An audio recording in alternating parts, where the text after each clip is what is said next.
Good morning, everybody. And this week we're looking at responsibility. And our quote is from Marie Curie. And this is it.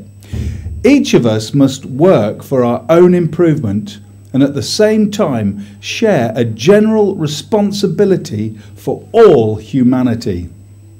As chaplain of a Church of England college, I want to look at what the Bible says regarding this.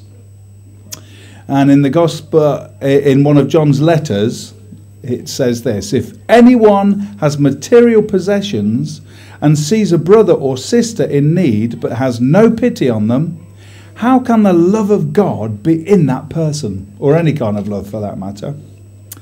The Apostle James says this when talking about people who are poor and needy, cold and hungry. He says this: if one of you should say to them, go in peace, keep warm and well fed, but does nothing about their physical needs, what good is it?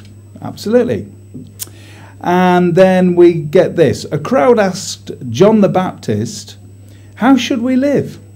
He replied, anyone who has 2 shirts should share with one who has none, and anyone who has food should do the same. So the Bible clearly has a theme of caring and taking responsibility for the poor and needy. Franklin Roosevelt, who was United States president, a very good one actually, he spent 12 years as president, and he took the United States out of the Depression and got them through the Second World War to victory. He died just before the end actually, but he was quite an amazing guy. And he said, great power involves great responsibility. Now, we do live in a blame culture, and when things go wrong, we always want to blame other people. And do you know what? We even blame people if our behaviour isn't good. Well, they sell cheap alcohol, so I buy loads of it. Of course, none of you should be drinking anyway. Or he's selling cigarettes, so I bought some.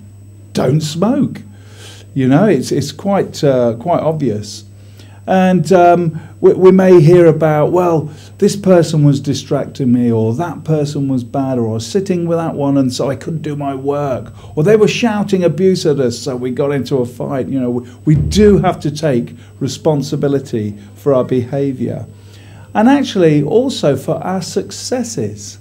We need to take responsibility, and all the opportunities that you have now and through life, take responsibility for them. Get a hold of all your opportunities and always do the very best. We need to take responsibility for our planet. It's the only one we've got. And we need to take responsibility with animal welfare, with the environment. Why ever leave litter? Sometimes we see litter being chucked about. What is that all about? Take responsibility for that. We need to be serious about recycling because it's really important. And maybe when we're older, we might be able to do something about pollution and how we use our natural resources. But all these things are really, really important. So what does taking responsibility look like? Well, responsibility is caring for the poor and needy. It's taking responsibility for our behaviour, taking responsibility for our planet, taking responsibilities for our opportunities. Go get those things. And taking responsibility for ourselves. Each of us must work for his own improvement and at the same time share a general responsibility for all humanity. Boom! God bless you. Have a great week.